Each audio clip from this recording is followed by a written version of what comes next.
Bonsoir, je vais vous présenter dans cette vidéo un commentaire de texte de l'excipit de l'Assommoir d'Émile Zola. Alors l'excipit, c'est en fait le dernier paragraphe du roman L'Assommoir.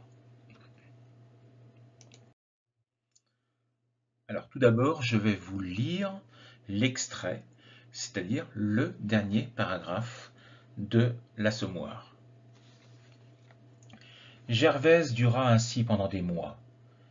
Elle dégringolait plus bas encore, acceptait les dernières avarnies, mourait un peu de faim tous les jours. Dès qu'elle possédait 4 sous, elle buvait et battait les murs. On la chargeait des sales commissions du quartier. Un soir, on avait parié qu'elle ne mangerait pas quelque chose de dégoûtant, et elle l'avait mangé, pour gagner 10 sous. Monsieur Marescot s'était décidé à l'expulser de la chambre du 6e. Mais comme on venait de trouver le père Bru mort dans son trou, sous l'escalier, le propriétaire avait bien voulu lui laisser cette niche. Maintenant, elle habitait la niche du père Bru. C'est là-dedans, sur de la vieille paille, qu'elle claquait du bec, le ventre vide et les os glacés. La terre ne voulait pas d'elle, apparemment. Elle devenait idiote. Elle ne songeait seulement pas à se jeter du 6e sur le pavé de la cour, pour en finir. La mort devait la prendre petit à petit, morceau par morceau, en la traînant ainsi jusqu'au bout, dans la sacrée existence qu'elle s'était faite. Mais on ne sut jamais au juste de quoi elle était morte. On parla d'un chaud et froid. Mais la vérité est qu'elle s'en allait de misère, des ordures et des fatigues de sa vie gâtée. Elle creva d'avachissement, selon le mot des Lorilleux.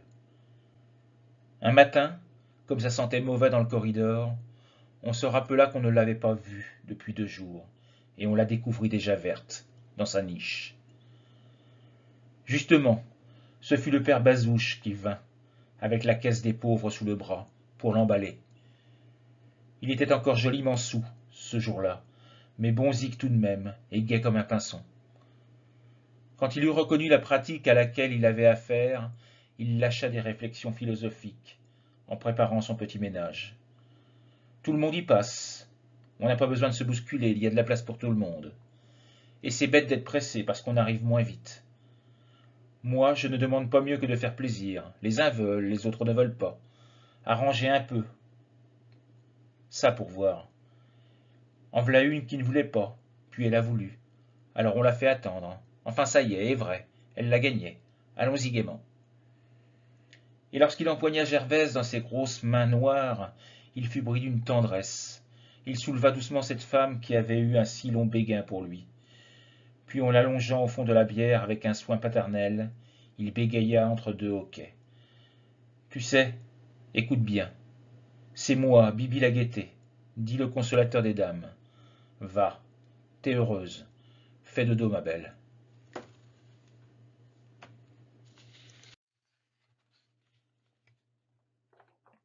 Voyons tout d'abord qui est l'auteur de ce roman. Faisons un petit résumé du roman et de l'extrait. Donc, Émile Zola est un écrivain et un journaliste français qui est né en 1840 et mort en 1902 à Paris. Il est considéré comme le chef de file du naturalisme. C'est l'un des romanciers français les plus populaires, les plus publiés, traduits et commentés dans le monde entier.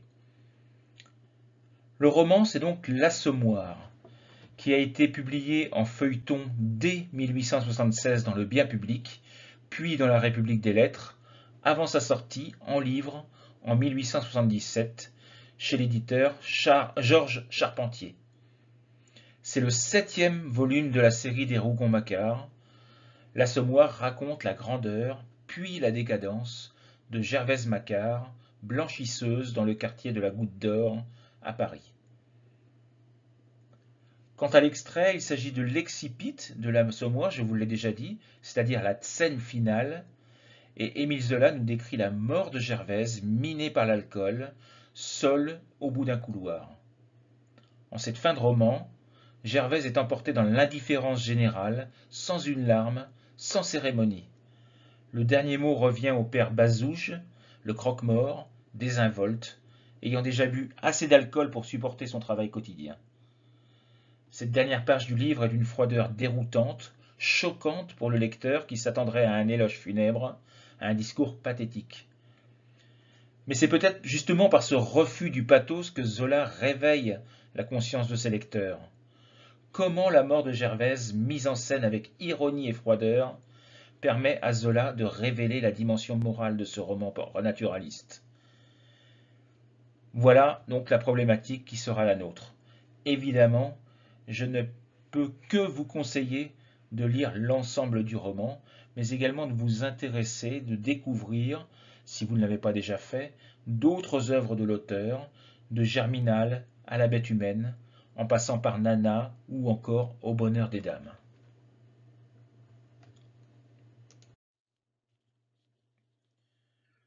Voici donc le plan que je vais suivre pour ce commentaire. Première partie, nous allons voir qu'il s'agit d'un excipit tragique. Deuxième partie, mais également d'un excipit ironique.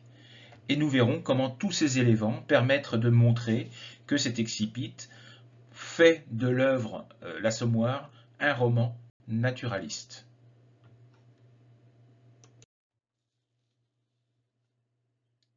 Je vous rappelle les caractéristiques principales d'une introduction. Vous devez tout d'abord rappeler qui est Émile Zola, le fait qu'il ait été le chef des naturalistes.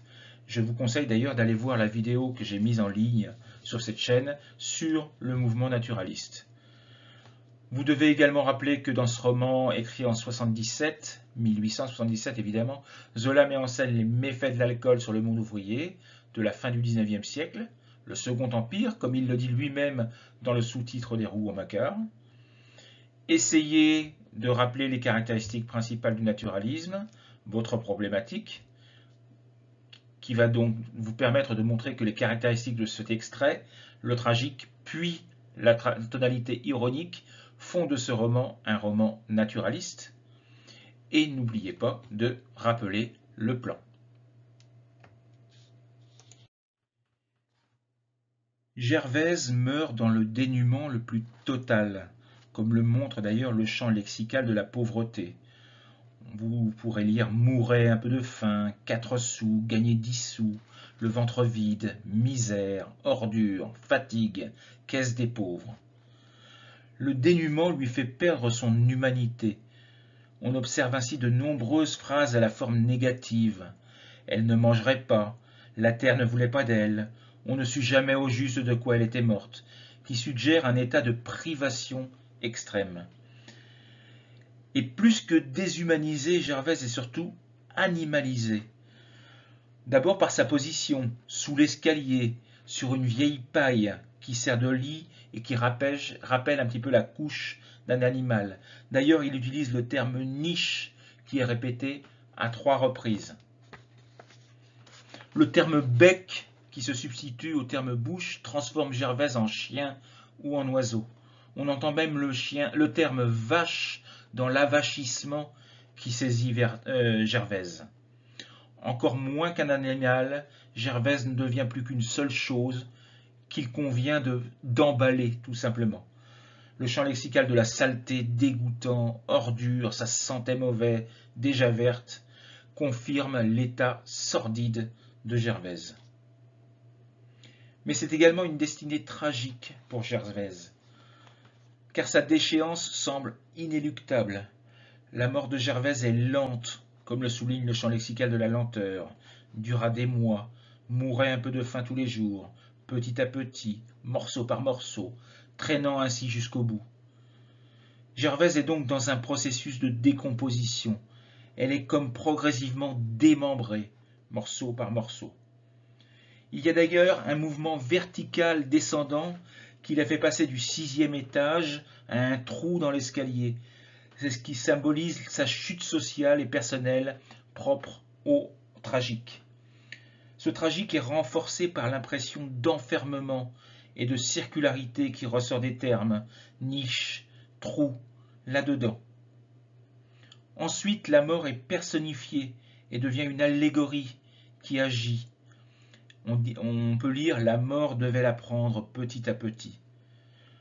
Le personnage du père Bazouge est lui-même une allégorie de la mort par son métier, il est croque-mort, mais aussi par sa description physique, ses grosses mains noires. D'ailleurs, ses réflexions philosophiques au discours direct ressemblent à un monologue sordide du destin.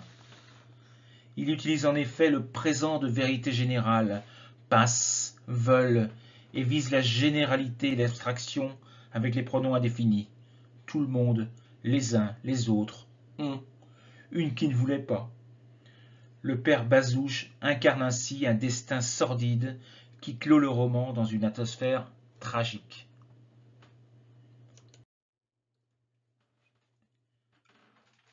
Zola dresse donc une satire de la société à travers la mort de Gervaise. Le pronom impersonnel « on » sert à désigner l'entourage de Gervaise. Ce pronom impersonnel suggère l'inhumanité d'une société insensible qui se retranche derrière un anonymat protecteur et hypocrite. L'indifférence à l'égard des pauvres est telle que personne ne s'est préoccupé des circonstances de la mort de Gervaise. On parla d'un froid et chaud. L'antithèse froid, chaud met en relief l'inconsistance d'une rumeur trompeuse et fallacieuse. Cette société est le règne de l'arbitraire et de la violence, comme le montre le verbe décider à la forme réfléchie. M. Marescot s'était décidé à l'expulser. Cette indifférence atteint des sommets avec le champ lexical de la gaieté qui entoure le croque-mort. Joliment saoul, gai comme un pinson, petit ménage, faire plaisir, elle l'a gagné, allons-y gaiement. Bibi la gaieté. Le comportement du père Bazouge est en décalage complet par rapport à la solennité attendue par un croque-mort. Pour mieux montrer l'insensibilité de la société, Zola fait de cette scène une parodie de scène de séduction. On relève ainsi le champ lexical de l'amour, tendresse, doucement, béguin, consolateur des dames, ma belle. La périphrase « le consolateur des dames » assimile le père Bazouge à un séducteur comique. Zola s'amuse même de la mort de sa propre héroïne à travers le jeu de mots sur le terme « bière » qui désigne à la fois le cercueil et l'alcool dont est morte Gervaise, en l'allongeant au fond de la bière. C'est donc une parodie d'oraison funèbre. La première partie de l'extrait est conçue comme une parodie d'oraison funèbre. Je vous rappelle que l'oraison funèbre est un discours prononcé à la mémoire d'une personne disparue au moment de son enterrement. Tout d'abord, la structure du texte rappelle celle d'une oraison funèbre. On observe en effet une progression à thème constant. Gervaise est constamment en position de sujet au début des phrases. Gervaise, elle, dès qu'elle possédait 4 sous, elle. La progression à thème constant est normalement utilisée dans les oraisons funèbres pour héroïser le personnage évoqué.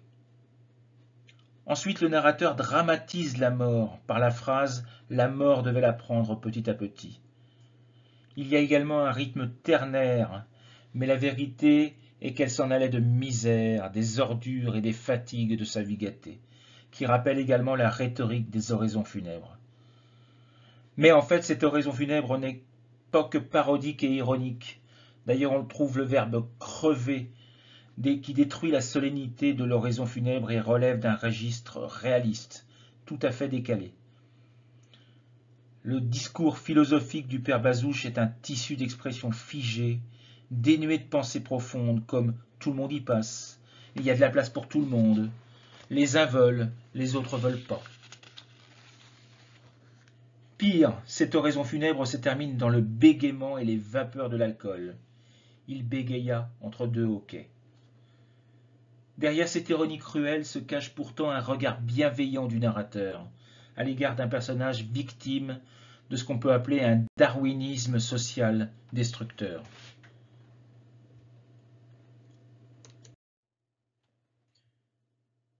On peut donc dire que cet excipit est caractéristique du roman naturaliste, parce que c'est un réalisme populaire.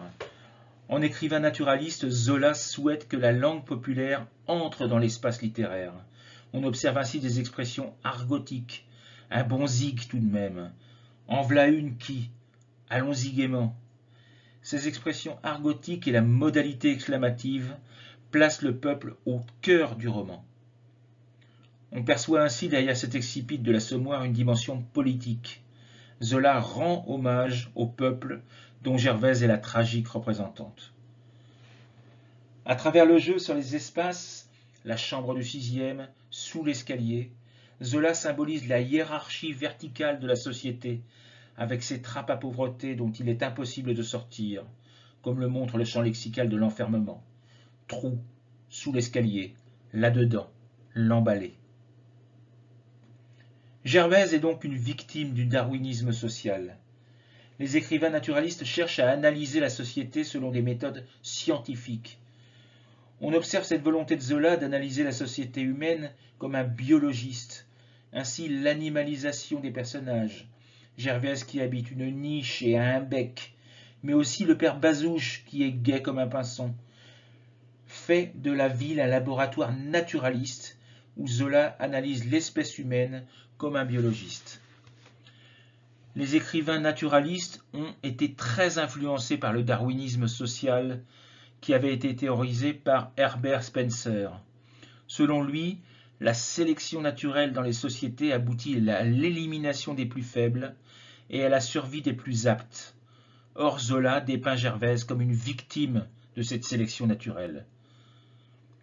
En effet, Gervaise prend la place du père Bru, mort dans son trou, comme si la nature avait sélectionné par la mort les individus inutiles que d'autres remplacent.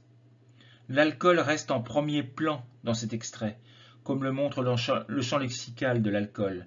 Buvet, sous, de hoquet. L'alcool est en effet l'instrument de la sélection naturelle qui entraîne les personnages à leur perte. L'utilisation de l'imparfait au début du texte, elle dégringolait, on la chargeait, elle devenait idiote, a une valeur durative. Il montre que la déchéance de Gervaise est un processus lent, inéluctable et naturel, dont Zola est un observateur attentif. Enfin, cet excipit naturaliste montre un regard protecteur sur son héroïne. Gervaise est la victime d'un système social brutal qui la dépasse. Ainsi, le narrateur ne charge pas, ne critique pas Gervaise, mais porte au contraire un regard bienveillant sur elle. Cette bienveillance transparaît dans le champ lexical de la tendresse. Vous avez les mots tendresse, doucement, soin paternel, consolateur, fait dodo, qui suggèrent que le père Bazouche se prend d'une affection paternelle pour Gervaise. Le terme affectif dodo ramène l'héroïne à l'enfance, comme si le destin, pour une fois et au moment ultime, accordait un peu de douceur à Gervaise. La mort de Gervaise est finalement euphémisée par l'expression fait dodo, qui fait oublier son état sordide.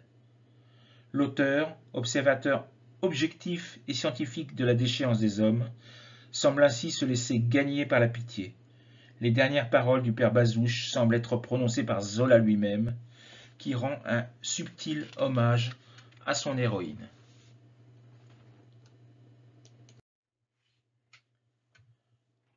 Vous l'avez vu, l'excipit de l'Assommoir est complexe car il exprime crûment les effets de l'alcool sur le milieu ouvrier du XIXe siècle.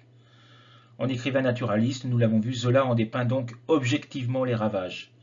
Mais il se prend d'affection pour son propre personnage et livre une satire cruelle de la société qui se montre indifférente à la déchéance de ce personnage.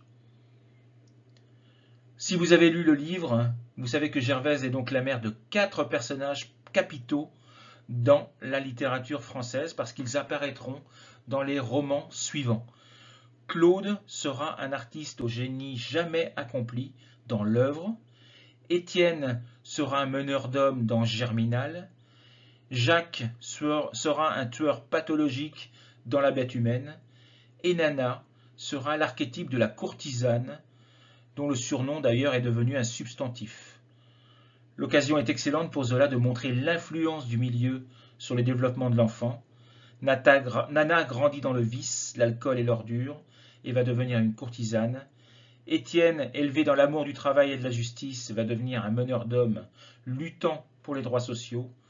Claude va devenir un artiste, mais tous trois ont en commun l'hérédité des Macquart, destin auquel ils ne peuvent échapper.